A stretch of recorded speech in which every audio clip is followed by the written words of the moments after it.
Eu estou aqui ao lado do economista Fernando Galvão, que vai conversar conosco a respeito dessa situação e nos explicar como é que está se comportando a economia de maneira geral aqui no Brasil. Fernando, obrigado por aceitar o nosso convite. Boa tarde para você. Boa tarde, Joelson. Boa tarde a toda a equipe e a todos os telespectadores. Seja bem-vindo mais uma vez. Agora, Fernando, há soluções para essa política de preço da Petrobras? Algo que possa ser feito para aliviar o bolso do consumidor? Joelson, essa medida foi adotada desde o início do governo Temer, continua com o atual governo, de seguir preços do mercado internacional. Uma coisa importante se dizer é que existem pressões que tendem a aumentar ainda mais. Os países produtores de petróleo, da OPEP, vejam, Venezuela, você fez uma matéria ainda há pouco, está com uma grave crise interna e é um grande produtor de petróleo. Na Líbia também tem conflitos internos, tem problemas, né? Nos países árabes, os países produtores de petróleo, por questões internas, acabam que reduzindo a oferta de petróleo internacional. São dois tipos de barril de petróleo, é o Brent e o WTI. Então, os preços tendem a subir. Existem analistas de mercado que dizem que pode chegar aos $100 o barril de petróleo. Então, podem haver maiores pressões de aumento nos preços dos combustíveis. E de nada adianta a autossuficiência do petróleo no Brasil, já que os preços estão sendo praticados em competição internacional. Temos ainda as variações no câmbio, no dólar, né? O que é que se poderia fazer, aí respondendo a sua pergunta, o que é que se poderia fazer nesse sentido? O governo brasileiro teria que dispor de orçamento para compensar, né, subsidiar essa redução de gastos por parte da Petrobras, né, para não repassar esse preço para o consumidor, e teria que colocar orçamento na Petrobras para que a Petrobras não venha também a estar acumulando prejuízos ao longo do tempo, como já aconteceu em períodos anteriores. Continuar competindo com o mercado internacional, porém com preço menor, subsidiado. Amortecendo o impacto sobre o preço do trabalho. E os impostos? Nós vimos aí que os impostos compõem boa parte do preço do gás e da gasolina. Eles não podem ser reduzidos? Aí precisamos de uma reforma tributária para fazer isso, né? Os impostos realmente eles encarecem muito a cadeia produtiva, mas também tem uma outra coisa que compõe o preço, que são mercados extremamente concentrados, Joelson, da distribuição, da produção, são oligopólios. No oligopólio nós temos poucos e grandes distribuidores e produtores que acabam tendo uma relação de mercado de muita vantagem em relação aos consumidores. E isso acaba sendo transferido para os preços dos produtos, seja do combustível, do gás de cozinha ou da energia elétrica, no caso da distribuição. Nós temos aqui números da inflação no Brasil, números recentes feitos através do IPCA, que é o Índice de Preços ao Consumidor aqui em 2019. Sim. Nós percebemos aqui que há um aumento, uma aceleração aqui da inflação em março, 0,75%. Agora essa inflação foi para 0,57% no mês de abril. Houve uma desaceleração.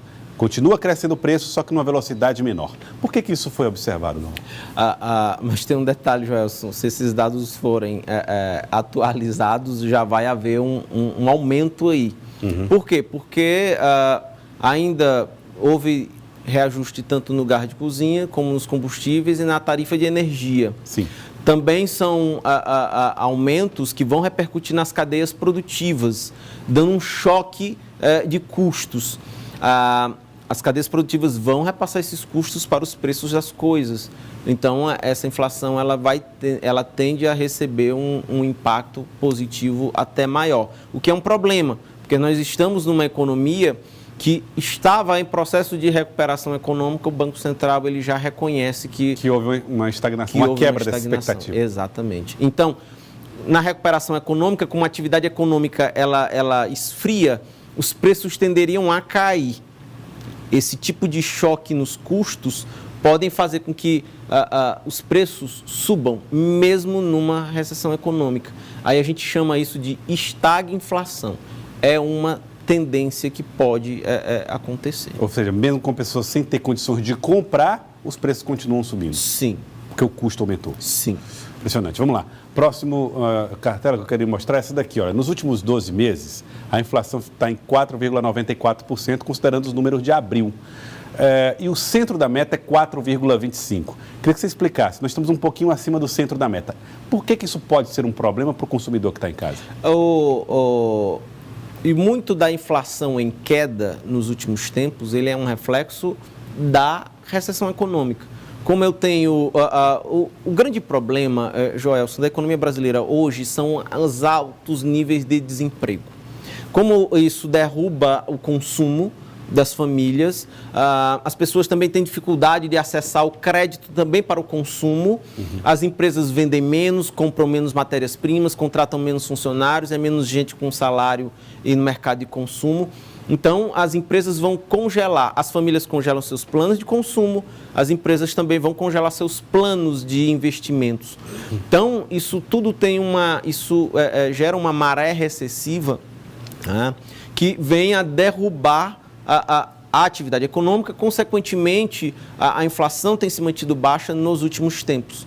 Esse tipo de reajuste, de impacto, de choque de custos nas cadeias produtivas é que pode, mesmo na recessão, quando o preço deveria cair, fazer com que ele suba, dificultando as vidas, tanto das empresas como das pessoas. E aí eu não sei se você pode me perguntar como é que sai dessa ciranda financeira. Porque é um problema. Aí é política econômica, porque... se a variável consumo está em queda, se a variável investimento privado está em queda, a única variável que pode navegar contra essa maré recessiva, Joelson, é a participação do Estado na economia. O que não são os gastos do governo. Só que estes gastos foram congelados, mais atrás a gente já discutiu isso anteriormente, com a PEC do teto de gastos. Então, nós temos inibidos o consumo, o investimento e os gastos do governo. E aí isso tende a manter a atividade econômica funcionando de forma débil. Está todo mundo trabalhando no mínimo. Isso. É impressionante. Agora, vamos lá. Vamos para os itens ou alguns dos itens que se comportaram com aumento de preço. Alimentos, 0,63%, transporte, 0,94%, saúde, 1,51% e serviços foi o único que continuou mais ou menos estagnado, 0,32%.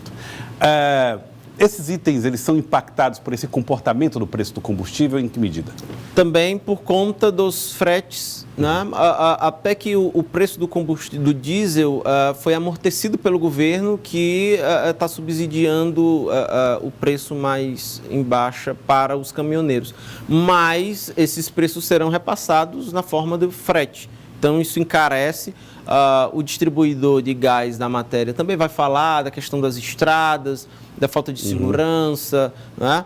Todos esses pontos eles vão impactar do ponto de vista da cadeia logística, dos custos. Também na questão dos fretes, nós temos grandes oligopólios, os traders, o trade que contrata os caminhoneiros para fazerem os fretes e esses intermediários que vão pegar e contratar caminhoneiros autônomos para fazer fretes, pegam um pouco desse valor do valor de transporte. Então, isso tudo vai encarecendo a cadeia logística, né? E é uma grande preocupação brasileira, já que a nossa matriz logística, o nosso modal logístico principal é rodovia, ao invés de ferrovia, que transporta uma quantidade maior a um custo mais baixo. E eu queria agradecê-lo, Fernando. Muito obrigado pela participação aqui, economista Fernando Galvão. Muito obrigado por ter vindo aqui ao Jornal do Piauí, nos ajudado a entender um pouco mais desses números da economia. Obrigado por ter vindo. Grande abraço.